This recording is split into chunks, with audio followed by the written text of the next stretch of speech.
3 years of bankruptcy, and 3 years wasted. During the divorce, my ex-wife fought me for custody of our son. She confidently suggested, "Why don't we ask for his opinion?" My son, holding his phone, glanced at me calmly and asked, "Are you really going to divorce?" "Yes," I nodded. "All right." He lowered his head and continued playing his game. "I'll stay with Dad. Let him have more of the assets, or I'm afraid he won't be able to support me." Chapter 1. My son was dragged into the bedroom by his mother. I worriedly wanted to follow, but the door slammed shut in front of me. Inside, I could hear Willow's frustrated voice. "David, let me ask you again. Are you really going to stay with your dad? Don't say I didn't warn you. He's been bankrupt for 3 years. Do you really think he can take care of you?" My son's indifferent voice came through. "Mom, it doesn't really matter who I stay with. The main thing is, haven't you already found someone else? If you take me into your new marriage, will Uncle Ito be okay with it? Will his family be okay with it? I'm doing this for your sake." Willow was clearly embarrassed by the mention of her actions. The voices inside softened. I couldn't make out what they said afterward, but my temples started pounding. I collapsed onto the living room sofa, rubbing my head, trying to ease the pain. The more I rubbed, the worse the pain became, and my thoughts grew more muddled. I don't know how long passed before the bedroom door opened again. Willow walked toward me, looking at me with a complicated expression. Her brows were furrowed, but there was a hint of concern in her eyes. She handed me a glass of water and a pill. "David can stay with you." I lifted my head drowsily. She continued, "The car and house were things you bought when we got married, so they'll stay with you. I've been managing the money all these years, and honestly, there's not much left. I'll leave you $500,000, and I'll take the rest. If you agree, we can finalize the divorce tomorrow." I looked at her blankly. To be honest, I was the one who wanted the divorce, but when it came to actually going through with it, I wasn't so sure. All these years, Willow had been managing the household finances. After my company collapsed, I asked for some money to help me through, but she claimed there wasn't any left. It had all been spent on me and our son. Before I could respond, David suddenly spoke up. "Don't give the car to Dad." I came back to my senses, a bitter smile forming on my lips. He was his mother's son after all, siding with her. But in the next second, he added, "Dad doesn't know how to drive. After he went bankrupt and lost his chauffeur, the car's just been sitting there. Mom, you should let Uncle Ito drive it instead. Besides, with Dad's driving skills, it'd be a crime to let him behind the wheel. It's better to sell it. That car's worth at least $1 million. Add $2 million for the house, and I think that's fair." Willow looked at David with a deep gaze. He shrugged nonchalantly. Willow turned back to me and said, "All right then. See you at the Civil Affairs office tomorrow at 9. Chapter 2. The door closed behind her. I let out a long sigh. With Willow gone, she might never come back. We had been together since college. Young love, so pure and sincere. I thought we'd grow old together. I never expected it to end like this. "Dad." David's voice pulled me out of my thoughts. "I'm hungry. Did you make dinner?" I quickly stood up, rubbing my neck. "I'll go make something right now." His voice sounded a bit aggrieved. "Dad, please don't make another disaster meal. You're about to get $2 million. Can't you just take me out for a nice dinner?" I took David to a barbecue restaurant downstairs. He wrapped a piece of pork belly in lettuce and handed it to me. "Dad, this is all you can eat. You should eat more to get your money's worth." "Okay." I stuffed it into my mouth, but it tasted like cardboard, impossible to swallow. I thought about all those articles online, about how divorce affects children psychologically. I carefully opened my mouth. "Son, even though your mom and I are divorcing, she's still your mother. We may have our differences, but don't hold it against her," he replied. "I don't hold it against her." He flipped a chicken wing over and said, "Dad, you shouldn't hold a grudge either. Hating someone is exhausting. It'll slow down your eating." He sat across from me, and through the rising smoke, I could barely see his face. Chapter 3. In the morning, I was sitting on the edge of my bed, lost in thought, when David knocked on my door. "Dad, it's time. Let's go, or we'll be late." I was speechless. Why do I feel like he's more eager about this divorce than his mother is? I opened the door and looked at him suspiciously. "Why aren't you at school?" He gave me a complicated look and said, "Dad, it's July 1st. Summer vacation started. For over a month, I've been in such a daze that I even forgot about his vacation." Feeling guilty, I patted his head. "Sorry, son." He tilted his head and smiled. "If you really feel bad, take me on a trip. Let's go to the beach, dive, and eat seafood." He made a peace sign with his hand. I couldn't help but smile. "All right." The gloom in my heart seemed to lift a little. Makoto and Willow came together. We haven't even divorced yet, and they're already showing off in front of me.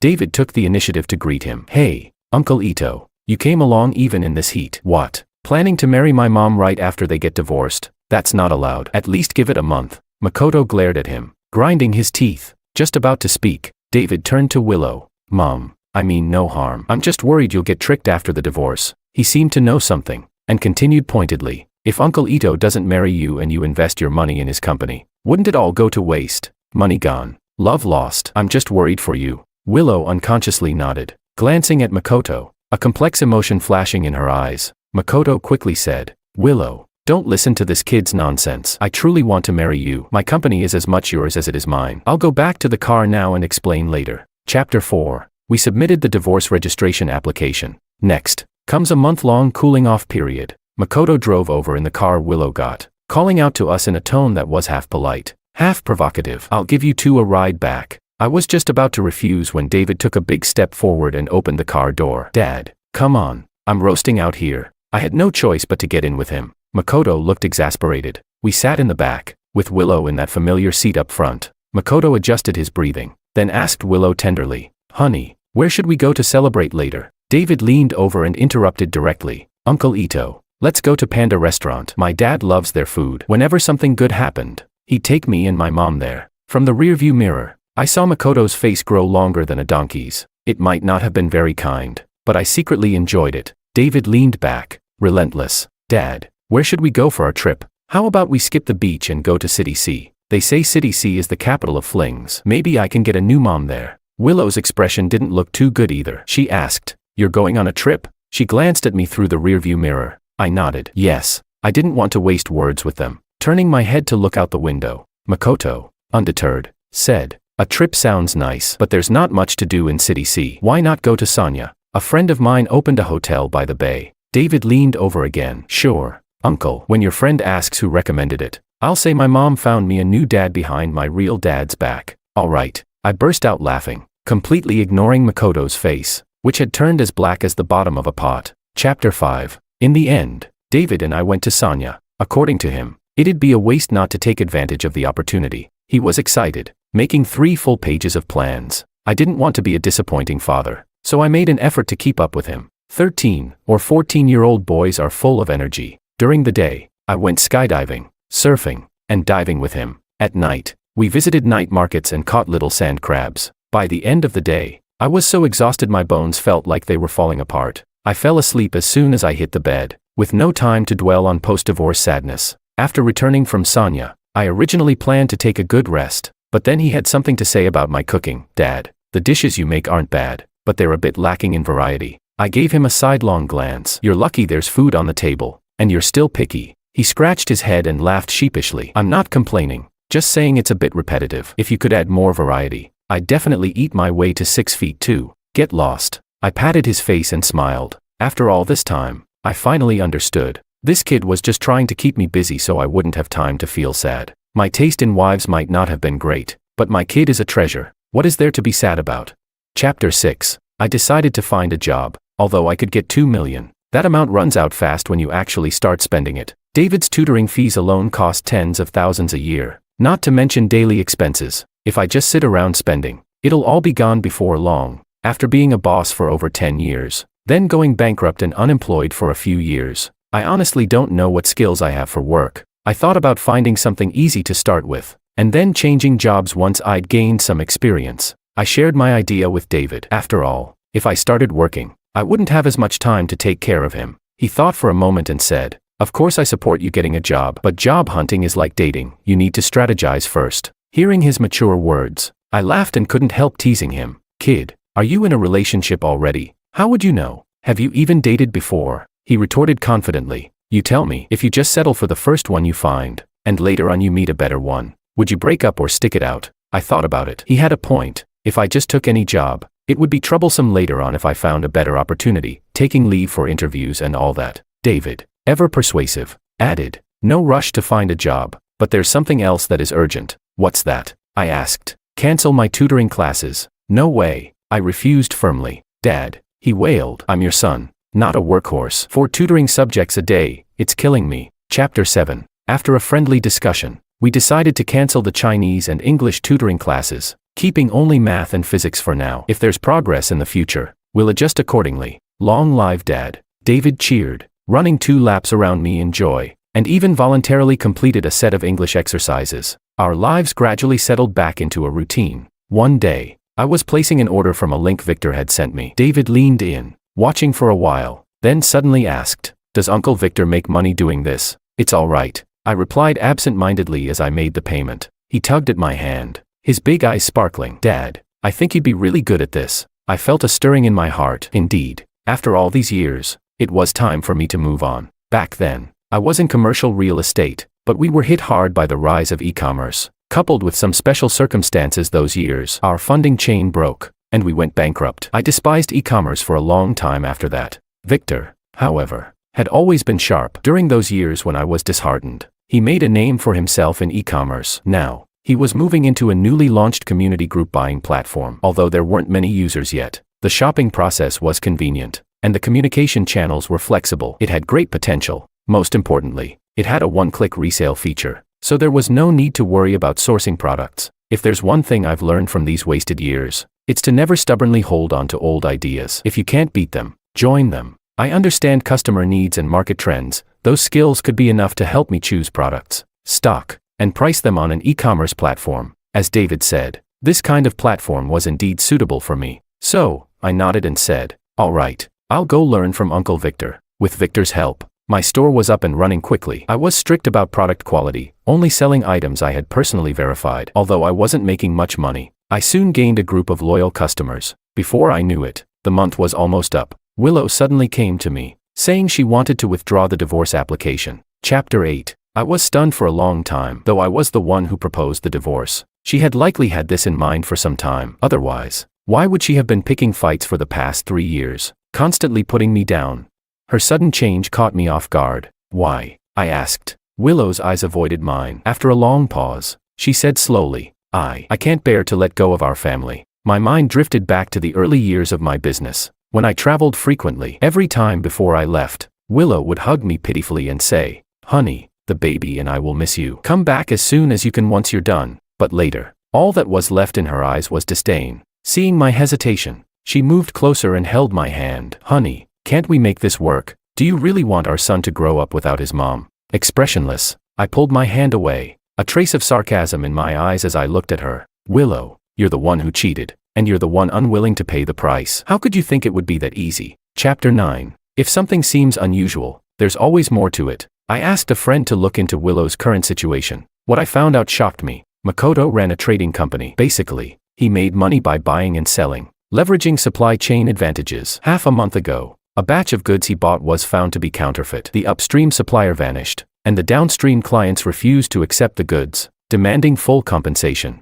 Apparently, Willow had emptied her own savings trying to cover the hole, but it wasn't nearly enough. Now, she couldn't even come up with 10,000, let alone the 2 million. It seemed her visit was not just about trying to weasel out of the 2 million, she might have her eyes on this house. We lived in a school district property worth at least 5 or 6 million in the current market. Back when we agreed to divorce, I didn't know what David had said to her. Maybe she still felt a shred of guilt toward us. Or maybe she thought she was set for life with Makoto, so the money didn't matter. She signed the divorce agreement without much fuss. But now that all the money had gone into Makoto's pockets, these assets had become her lifeline. But the idea of making the ex-husband pay for the lover's mistake, there was no way that was going to happen. Chapter 10. Once the cooling-off period ended, we were supposed to proceed with the divorce certificate. But I couldn't reach Willow. She was obviously stalling to prevent the process from moving forward. As I was considering my options, a package arrived for me. Inside was a USB drive containing evidence of Willow's affair, videos of her and Makoto embracing and going to a hotel, as well as explicit screenshots of their chats. I took a picture and sent it to Willow, along with a message: "If the amicable divorce doesn't work, I can take this to court." A while later, Willow called me. "Honey, are you really that heartless? We've been together for over 10 years, does it all mean nothing to you?" It happened to be raining heavily that day. When she called, I was standing at a crossroads downstairs, with wind howling from all directions. I spoke softly. "Willow, you were the one who ended it first." She said nothing more. In the end, Willow came alone to finalize the divorce. Makoto wasn't with her. She looked completely worn out. I heard that Makoto's trading company was basically out of working capital and almost shut down. They couldn't delay payments to suppliers or wages to employees. It seemed Willow had been drained dry by Makoto. Chapter 11. As we parted, she grabbed my arm. "George, let's have a meal together." I was about to refuse when she spoke urgently. "Even if we're separated, we can still be friends, can't we? Can't we even share a meal?" I knew her too well. Such humility wasn't because of lingering feelings. She must have something to say. I nodded. We picked a random restaurant near the civil affairs office. After sitting down, she kept picking at her fingernails, looking like she wanted to speak but couldn't find the words. Not wanting to waste time, I spoke first. Willow, just say whatever it is you want to say. She hesitated for a moment, then cautiously said, about the $2 million in the agreement. Can you give me some more time? Makoto, sure. I interrupted her. Her eyes reddened. George. She suddenly reached out to grab my hand, but I pulled it back without a word. I said, I'll agree to delay the payment by a year, but with 10% interest, as per market rates. And also, talk to Makoto. I want to get goods from his company as a premium distributor. Victor had always said quality sources were hard to find, either too expensive or of poor quality. David happened to overhear him say this and chimed in. Uncle Victor, I know where you can get what you need. It was like finding a pillow when I needed one. I had been thinking about how to broach the subject with Willow, but she walked right into it. After all, being a premium distributor for Makoto's company meant you had to take on inventory worth over $1 million. Willow hadn't expected me to negotiate terms. She was stunned for a while, then pursed her lips and said, You've changed, George. You used to. Willow. I interrupted her again. I knew what she was going to say. I used to care about nothing but her and our child, no matter how hard it got. I never complained. As long as they could live well, I was willing to do anything. I said, only young people act like simps. Guys like me, middle-aged, only care about pros and cons. I raised my glass and clinked it against hers. Boss lady, here's to a smooth partnership. Chapter 12. With a steady supply of goods, I quickly shifted from reselling to hosting my own group buying events. This was more profitable and allowed me to develop my own group buying leaders, expanding my sales channels and coverage. Since the platform was new, it came with a lot of support and incentive programs. I registered a company and hired professional operations, planning, and customer service staff. Life was busy, but fulfilling. Willow, on the other hand, wasn't doing so well lately. A while ago, Makoto's company faced increasing difficulties, and he lashed out at Willow when she pressured him for repayment. In front of everyone, he slapped her. Willow lost her balance and her stomach hit the edge of a table. It turned out she was pregnant with Makoto's child, and the impact caused a placental abruption. Not only did she endure a lot of pain, but the baby also died in the womb. When Victor told me about it, he sounded gleeful. He said, I told you, karma gets people like her. I was reviewing the month's financial report and replied calmly, as long as it doesn't affect our business, it's fine. Chapter 13. I thought Willow and I would stay out of each other's way from then on. However, she kept contacting me, saying she missed David. She even sent a scarf to my house on Valentine's Day. It was winter break, and David received the scarf. He looked at me with a strange expression and asked, Dad, did you get a new girlfriend? I was passing through the living room and took the scarf. It had faint gold moon patterns, and a card with a big orange cat on it fell out. It read, flowers fade, the moon endures, 2 hearts as one. My thoughts drifted to the past. When I first gave Willow flowers, those were the words I wrote on the card. But now, the flowers have withered, the drifting clouds have scattered, and things have changed. I threw the scarf and card into the trash. David stood there for a while, then suddenly asked, Dad, does Mom want to get back together with you? I thought about it. It was time to have a proper talk with him. I motioned for him to sit on the sofa. Son, you might think I'm selfish, but there's no way for your mom and me to go back to how things were. He shook his head and smiled at me. Dad, I'm happy that you think this way. You should always remember that you're you first, and my dad second. Nothing is more important than your own happiness. Chapter 14. With my son's support, I plan to find an opportunity to make things clear with Willow. I arranged to meet her at a restaurant near our house. Just as I was leaving, David insisted on coming along. He wouldn't listen, so I had to take him. It was my first time initiating a meeting with Willow since the divorce. She seemed to have dressed up for the occasion, wearing a white dress I once bought for her. When we walked in, she greeted us excitedly. George, David, you're here. David gave her a once-over and teased. Wow, Mom, you don't look so good lately. Your face is all yellow. Is it because Uncle Ito can't afford a maid and is making you do all the housework? You know, when you were with Dad, you didn't lift a finger. I guess you really love Uncle Ito. Willow gave an awkward smile. Mom has been a bit tired lately. David nodded, speaking in a mock-wise tone. That's why people need to be careful with their choices. If you pick the wrong one, there's no turning back. Right, Dad. Willow couldn't even force a smile. David ordered some dishes he and I liked and sat beside me, ready to play on his phone. I glanced at him, and he quickly said, I promise I won't play games. Just checking messages from the teacher. I said, oh, I was actually about to let you play a bit. Long live Dad. Seeing my interaction with David, Willow's eyes turned red. She wiped away a tear and kept piling food on David's plate. It's been so long since our family sat down to eat together like this. I put down my chopsticks and sighed. Willow.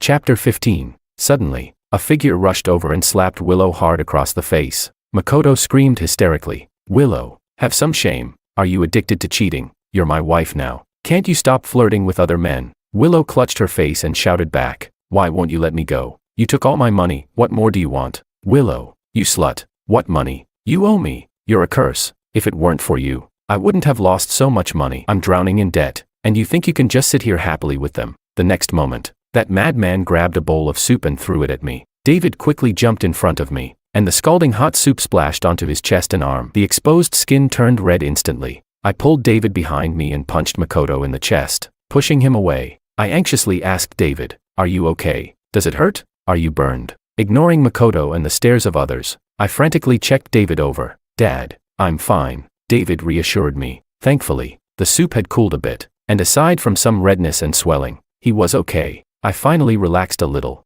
Makoto's face twisted with rage. He said, George, Willow is my woman. Don't think I can't see through your dirty tricks. To me, you're nothing but a clown. I was about to retort when I saw a flash of silver in his hand. Instinctively, I shielded David. Pain shot through me. I vaguely saw David lift his foot and kick Makoto away. As I began to lose consciousness, a random thought flashed through my mind. All those years of taekwondo lessons really paid off, much more than those tutoring classes. Chapter 16. I don't know how long I slept. In a daze, I heard David muttering in my ear, without your son's skills, don't try to play hero. All right. I've got a mountain of homework, and now I have to take care of you in the hospital. Tell me, how are you going to make it up to me? At least let me play on my phone for 3 days. The word phone must have triggered something in my sensitive nerves. I shot up, yelling, David, try playing and see what happens. Itching for a spanking, are you? He stood there grinning at me like a cunning little fox. A nurse came in with a tray. You're awake. Bed 24. Remember to eat on time from now on. Your blood sugar was ridiculously low. I was speechless. What do you mean? Eat on time. Low blood sugar. I avoided David's gaze guiltily. He looked at me with a half smile. If it weren't for your low blood sugar, would a blunt fork have knocked you out? I struggled to maintain my dignity. It was just anger. You wouldn't understand. Chapter 17. As the saying goes, a wise man avoids danger. After what happened, I was determined to stay far away from Willow. The 1-year extension was almost up, so I had my lawyer send her a payment reminder. I wasn't worried she wouldn't pay. After all, I still had over $1 million in unpaid invoices from her husband Makoto.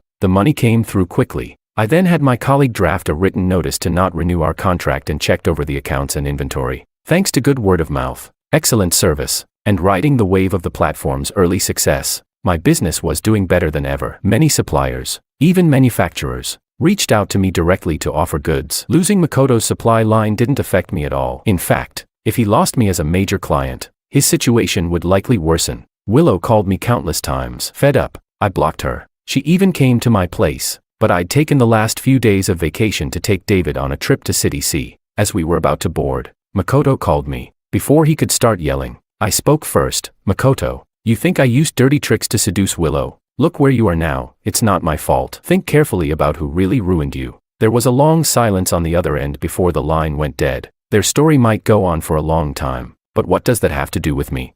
I just hope they stay together forever. Locked in misery. Chapter 18. At the start of the new school term, I attended David's parent-teacher conference. The teacher announced the final rankings from last term. David's grades had always been average. Out of 1,000 students, he typically ranked between 300th and 400th. But this time, I was stunned. He had made it into the top 200 in his grade, especially in Chinese. The subject he had stopped taking tutoring for, he placed 3rd in his class. His homeroom teacher told me, this child has potential if he puts in a bit more effort. Getting into the main high school division shouldn't be an issue. I was so excited that I shook the teacher's hand repeatedly, thanking them over and over. When we left the school, I was still on cloud 9. David looked at me in disdain. Dad, can you not be so pathetic? If I make it into the top 100 next time, are you going to be so happy you pass out? I chuckled. If I pass out, it'll be worth it. Your old man is what he is, just wants you to have a bright future and a happy life. He stopped in front of me, giving me a disapproving look. Dad, you still have a long life ahead of you. I want to be your pride, but I don't want to be your only pride. I looked at him, his clear face, his tall figure. My young boy had grown up. I couldn't help but feel relieved. Son, your dad is ready to start living his own wonderful life too. David's story, epilogue. Chapter 1. In my previous life, My parents divorced. My mom insisted on taking me to live with her. She had a new husband and a new son, and made me call Makoto Dad. I was like an extra person, living in someone else's shell, surviving off a little bit of insignificant nourishment. They didn't abuse me, but seeing them live happily as a family, I always felt like an outsider. Makoto said, "If you don't behave, go back to your real dad." Mom said, "It's hard for mom to take care of you. What's wrong with your little brother bossing you around?" Even my little brother, barely able to speak, would say in his childish voice, "You're not my brother. You're an outsider." I would often sneak back to see my dad. He worked at a freight company. His once straight back was now hunched. His once clear eyes now clouded. Once, I saw him call out my name to a stray cat downstairs. "David, it's been so long since you came by. Dad misses you so much." Later, while trying to get my little brother's kite out of a tree, I fell and hit the back of my head. Just like that, my life ended. At my funeral, everyone comforted my mom. "Willow, take care. You've still got the little one." Only Dad sat silently in the corner. I wanted to give him a hug, but I could only pass through his body. When Mom's family of 3 lay in a pool of blood afterward, Dad seemed like his soul had been sucked dry too. The wind on the rooftop easily blew him off. He said, "Son, don't be scared. Dad's here to be with you." Chapter 2. When I opened my eyes again, I was back in the year they divorced. Dad, dejected, silently endured Mom's constant verbal abuse. Even though Mom had already cheated and was hiding assets, he knew nothing and foolishly said to me, "Son, don't be mad at your mom. It's all Dad's fault. Your mom has never suffered like this. It's Dad who let her down." I rolled my eyes in secret. If he posted that online, he'd get roasted. I was reborn. There was no way for me to win Mom's heart back for him, but I could help him get his money back. I started gathering evidence of Mom's affair. Honestly, it wasn't even difficult. Mom was so sure of herself that she hadn't deleted a single compromising chat. I made an excuse to use her phone for research, and easily collected several gigabytes of evidence. Chapter 3. The day came to decide my custody. Mom thought for sure I'd choose her. After all, Dad was bankrupt and unemployed.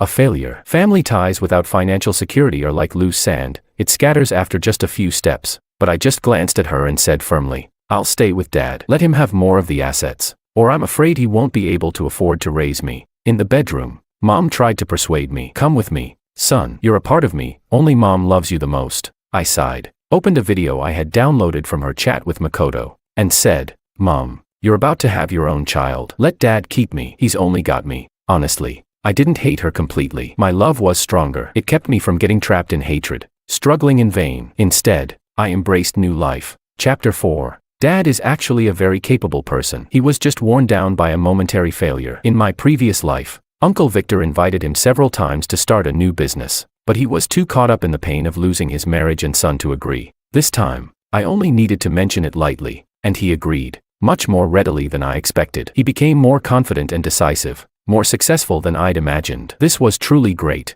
He is George. He's the father I'd never trade for anything.